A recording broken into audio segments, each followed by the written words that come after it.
Paulo somos assim, ó. Eu e o apóstolo Paulo, nós dois. Eu gosto do apóstolo Paulo. Gosto de verdade. Tenho muita amizade com ele. Né? O outro eu não sei quem pode ser à esquerda. Mas também não estou dizendo que é Paulo não, tá? Estou dizendo assim, eu ficaria muito feliz em vê-lo. Acho que ele é digno. No meu julgamento carnal, caído, distante dos olhos de fogo do Senhor, que a tudo sonda e perscruta. Mas estarão dois, uma à direita e outra à esquerda. E dali vai seguindo, ó, vai se abrindo a pirâmide. Você vai reinar sobre quantas cidades? Tem um cálice a beber. É na proporção, do mesmo modo que tem essa distinção de galardão, de abrangência pelo cálice, existem também níveis de disciplina. Pastor, eu não concordo com esse negócio de ficar fora do reino, em trevas exteriores, não concordo. Mas você concorda sobre o reino, sobre a posição no reino? Se eu concordo. Irmão, se tem galardão, obrigatoriamente tem disciplina. Porque o galardão não é pelo que fez, e a disciplina é por não fazer. Se tem o galardão, tem a disciplina, é inevitável. Ou se não tem disciplina, também não tem galardão. Sim, tira tudo. Porque galardão e disciplina é o salário por aquilo que fazemos, que não contabiliza para a salvação, mas tão somente contabiliza para o reino.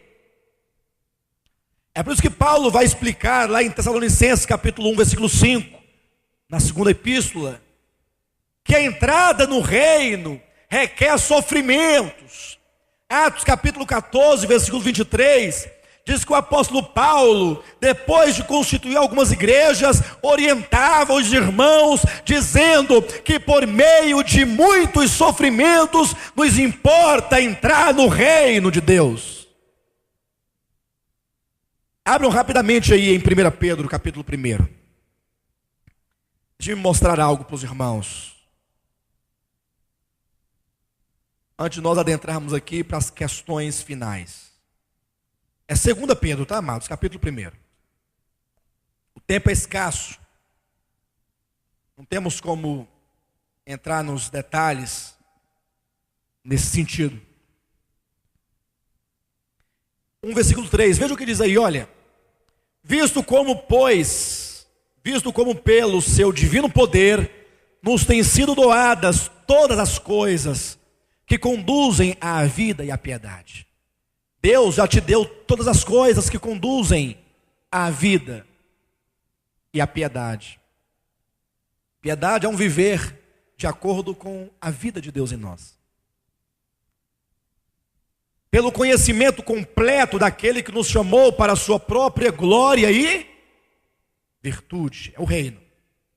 Pelas quais nos têm sido doadas as suas preciosas e muito grandes promessas, para que por elas vos torneis coparticipantes da natureza divina, livrando-vos da corrupção das paixões que há no mundo. Por isso mesmo,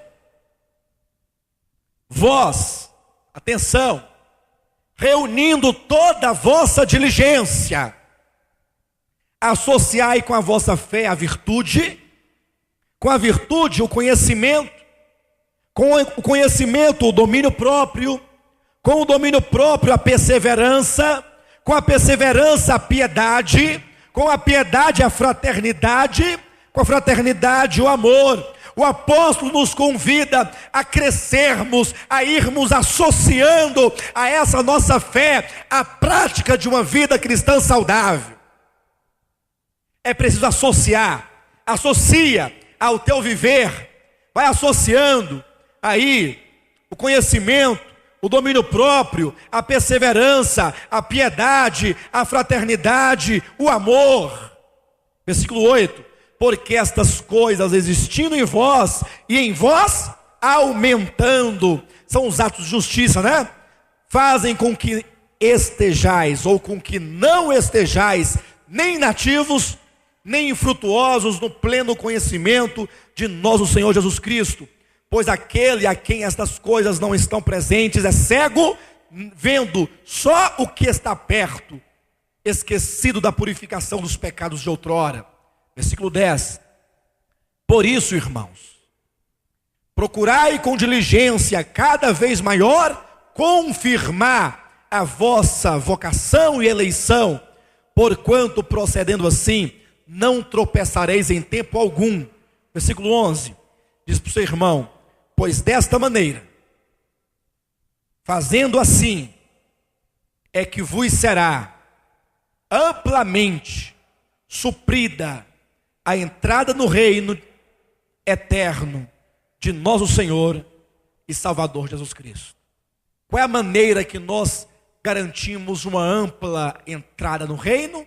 Fazendo essas coisas, procedendo, adicionando perseverança, domínio próprio, fraternidade, amor, virtude, conhecimento, fé. É uma vida de intensidade na prática da vida cristã, vivida no corpo de Cristo.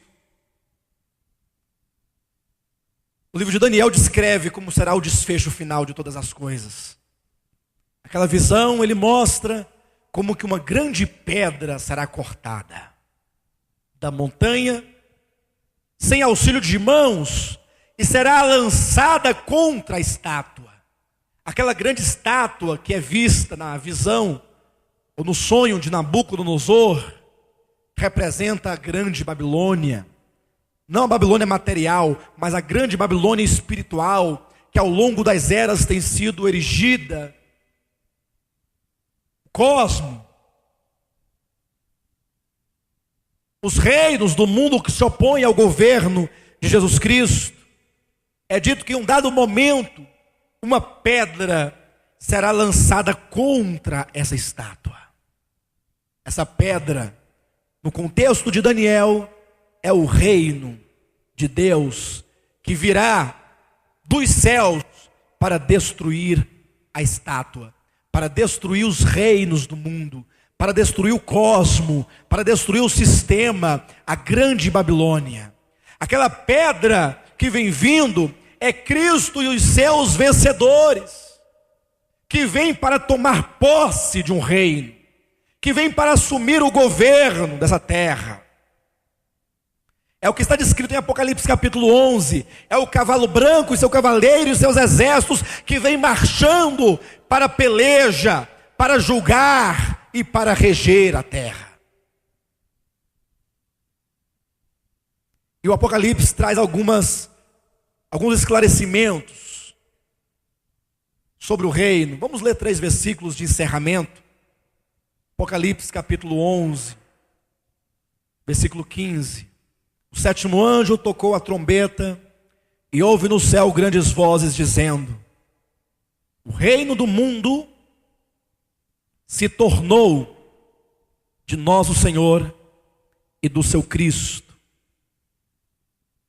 e ele reinará pelos séculos dos séculos. Veja, o reino do mundo se tornou. Quando a grande pedra for lançada, o reino se tornará do Pai e do seu Cristo. 1 Coríntios, capítulo 15, 27 e 28. Porque todas as coisas sujeitou debaixo dos pés. E quando ele diz todas as coisas lhe estão sujeitas, certamente exclui aquele que tudo lhe subordinou. Quando, porém, todas as coisas lhe estiverem sujeitas, então o próprio Filho também se sujeitará àquele que todas as coisas lhe sujeitou, para que Deus seja tudo em todos. Versículo 24. E então virá o fim, quando ele entregar o reino ao Deus e Pai, quando houver destruído todo o principado, bem como toda potestade e poder. Deixa-me dar uma explicação para os irmãos. Nós criamos um método de interpretação e leitura bíblica. Eu estou adiantando isso para os irmãos, para que no final da reunião alguém não venha para mim perguntar alguma coisa sobre o que nós vamos pregar aqui hoje. Amém? Quero adiantar para vocês qual é o nosso posicionamento. Nós criamos um método de entendimento da Bíblia, é a leitura dialética e a interpretação dialética. Embora os termos sejam difíceis assim de compreender, talvez, mas é porque não tem outra expressão mais apropriada para colocar. Eu quero explicar para os irmãos o que é a leitura dialética e o que é a interpretação dialética. É um método de estudo nosso que julgamos que é o único método confiável para se estudar a palavra de Deus. A leitura dialética é a seguinte: ao lermos a Bíblia, nós extraímos do texto em que lemos perguntas, ou melhor, nós dirigimos ao texto as perguntas. Nós perguntamos ao texto e o texto responde a nós. Por favor, nunca responda qualquer pergunta que te fizerem. Nunca. No momento que você emitir a sua resposta, você está falando o que você acha e o que você pensa. E aí você pode acabar trazendo aí uma herança budista. Alguém que conviveu com um budista há muito tempo pode responder, mesmo sem saber, uma teoria, ou católica, ou espírita, ou protestante, Assembleia, da Batista, da Presbiteriana, da comunidade, não importa. Não estamos aqui falando de A, B ou C. Nunca responda. Sempre fala assim para alguém que te perguntar: vamos ver o que a Bíblia responde. Vamos, vem cá. Vamos ler aqui. Aí deixa a Bíblia responder. E o que ela responder é a verdade. Ninguém discute. Ninguém discute. Mas tem outro detalhe. Nessa leitura dialética em que você pergunta ao texto, nós corremos o risco de induzir o texto a responder o que a gente quer. O que um delegado de polícia faz na hora do interrogatório com o indivíduo do qual ele desconfia? Ele começa a perguntar, e as perguntas, uma após a outra, são perguntas indutivas para levar o indivíduo a responder o que ele quer ouvir. Ele quer arrancar algo, então ele vai construindo todo um raciocínio, perguntas sobre perguntas, e acaba induzindo às vezes o indivíduo a falar o que não é verdade. E às vezes o que é verdade. O método pode ser usado para o bem ou para o mal. Então, quando você começa a perguntar para a Bíblia o que você quer saber, você pode obter respostas que não é verdade, que não são verdadeiras, porque a sua pergunta dá um entendimento diferente do texto. Então, para não ocorrer esse risco, o que acontece? Qual é o princípio da leitura dialética? O texto pergunta e o texto responde. Nós só perguntamos ao texto aquilo que o próprio texto quer saber. Dá para entender? Vamos fazer um exemplo? Porque Deus amou ao mundo de tal maneira que deu o seu Filho unigênito para que todo aquele que nele crê não pereça, mas tenha a vida eterna.